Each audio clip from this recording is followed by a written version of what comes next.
Nah, pemirsa, untuk mengulik bagaimana produksi film Sampai Nanti Hana dan apa tantangan para artis yang memerankan tokoh-tokoh dalam film ini, sudah hadir bersama dengan kami Ari Zulfikar selaku produser eksekutif dan juga atau yang biasa kita sebut Bang Azo ya.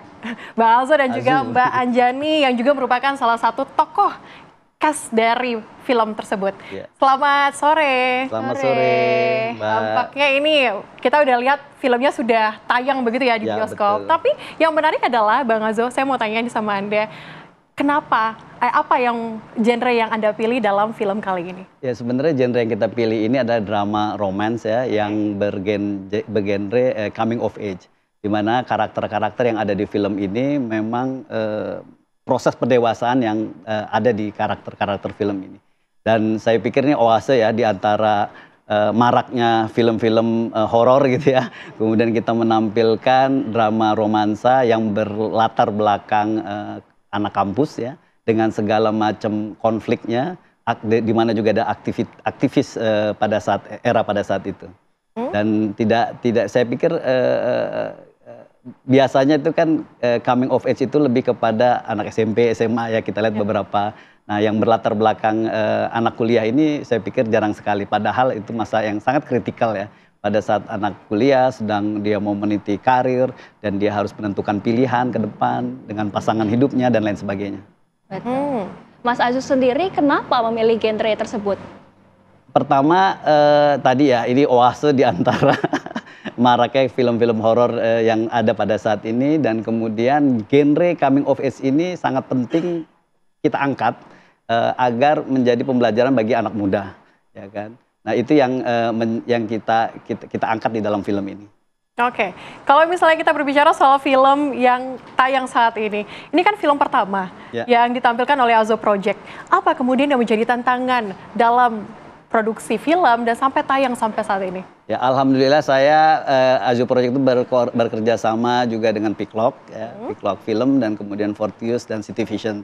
Dan pertemuan saya dengan Piklok juga didukung dengan sutradara yang handal ya, Agung Sentosa, yang saya pikir mereka orang-orang hebat yang bisa menuangkan ide yang cerita yang saya sampaikan untuk kemudian dibuat dalam skrip dan kemudian divisualisasikan dengan indah dan didukung tentunya dengan karakter-karakter yang dimainkan baik itu oleh Mbak Anjani ya sebagai Saras di dalam film tersebut maupun karakter utama Biowan sebagai Gani dan Feby sebagai Hana, dan satu lagi juga ada karakter Arya ya, Ibrahim Rishad sebagai Arya.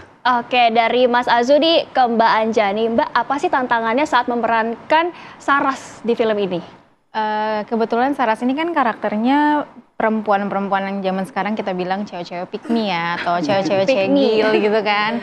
Nah mungkin agak berbeda sama karakter aku aslinya, jadi kayak aku harus mencari tahu gimana sih cewek-cewek pick me zaman sekarang tapi yang diperankan di era 90-an itu gimana gitu. Jadi mungkin itu salah satu tantangan yang aku alami pas syuting.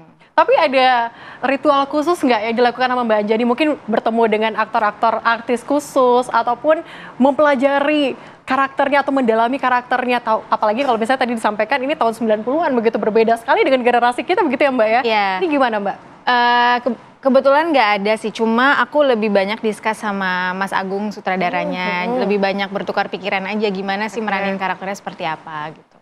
Oke, kembali lagi ke Mas Azu. Mas Azu ini kan film perdana ya dari Azu Projects dan ini mengambil latar belakang tahun 90-an. Menurut Mas Azu sendiri, apakah sulit nantinya untuk menggait anak-anak muda menonton film yang latar belakangnya jadul kita bilangnya? Sebenarnya kan ini tentang cerita tentang cinta itu kan universal ya. Memang di situ di dalamnya ada hubungan antar dua anak manusia yang sedang mencari jati diri. Nah dari karakter Hana pun dia orang yang berjuang untuk mencari kebahagiaan ya kan. Kemudian ada karakter Gani yang di dalamnya sebenarnya dia itu sangat suka dengan Hana gitu kan, tapi tidak mampu untuk mengungkapkan atau ibaratnya speak up untuk diri sendiri. Tapi kalau dia speak up untuk orang lain, kan di dalam tema itu adalah era 90 itu ada juga kita masukkan dinamika kampus ya, di mana Hana dan Gani itu merupakan aktivis kampus yang berani bersuara lantang kepada publik gitu kan. Tetapi pada saat bicara dengan perasaannya, dia tidak berani untuk mengungkapkan malu-malu. Dan Hana juga termasuk karakter yang ditampilkan itu orang yang juga berani speak up, tetapi pada saat dia ada di rumah, dia seperti tertekan gitu kan. Nah itu yang tema yang kita angkat, termasuk isu yang kita sorot yang sangat penting adalah yang terkait dengan kekerasan verbal. Karena di dalamnya juga ada abusive relationship ya di antara hubungan Hana dengan pasangannya dan kemudian pressure dari orang tuanya kepada Hana. Oke, tapi Bang Azo, boleh cerita sedikit nggak bagaimana behind the scene dari produksi film ini sampai bisa muncul di layar lebar begitu ya? Pasti kan pemirsa juga penasaran bagaimana behind the scene-nya, bagaimana keakraban dari semua cast bersama juga dengan Bang Azo saat itu? Saya sih tidak meragukan Mas Agung Sentosa ya, dan juga saya juga tidak meragukan para cast yang juga terlibat di dalam proses film ini. Karena apa? Begitu kemudian berakting ya, saya melihat mereka bisa melebur dengan isi cerita di dalam alur cerita yang ada di dalam sampai nanti Hana. Oke, Mas Azu, aku kembali lagi ke Mbak Anjani ya. Mbak Anjani, tanpa kita spoiler ke pemirsa ya, bagaimana sih karakter Saras di film ini? Saras ini sosok perempuan yang supel, girly, tapi dia tuh yang tadi aku bilang, dia cewek-cewek pick me yang dia mau melakukan segala cara untuk mendapatkan apa yang dia mau. Tapi itu kan termasuk cewek-cewek yang red flag ya. Tapi di balik red flag itu ada sisi positifnya juga. Dia berani speak up, dia salah satu representasi cewek-cewek yang berani speak up untuk perasaannya. Tapi mungkin caranya salah gitu. Oke, tapi yang menarik saya ingin tahu dari Mbak Anjani sendiri, dari semua adegan-adegan yang dilakukan selama produksi film sampai tayang, adegan mana yang paling sulit menurut Mbak Anjani? Satu scene aku terakhir itu, wah nanti spoiler dong. Tapi pokoknya adegannya emosional, menangis, dan di situ aku lagi pas syuting tuh lagi agak-agak flu berat gitu.